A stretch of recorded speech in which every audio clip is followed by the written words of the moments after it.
Hi, is Misha Dervla, is Imro Rugby mé le chuig go mún agus táid chun roinntá skillan a rugby a cleachta le chéile. In nuamh táid chun díú isteach ar kickáil. An bhfuil si réig?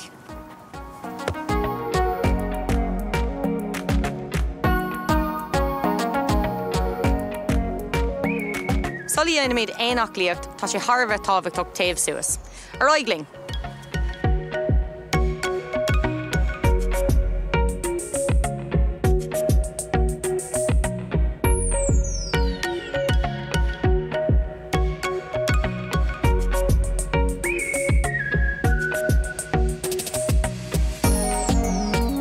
Clachtaí dhéanamh ar an kickáil, táid chun cearnóg go crothúla na cóns, agus an sin táid chun iarachta dhéanamh ar an líróid a kickáil isteach chuig an cearnóg sin.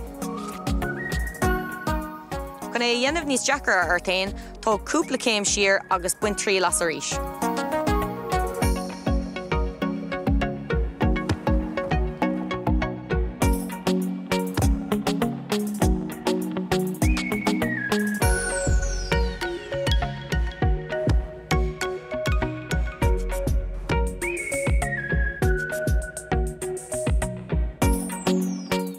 Má sibh, anis tá scill nua againn le tuairtling ar an bhorc.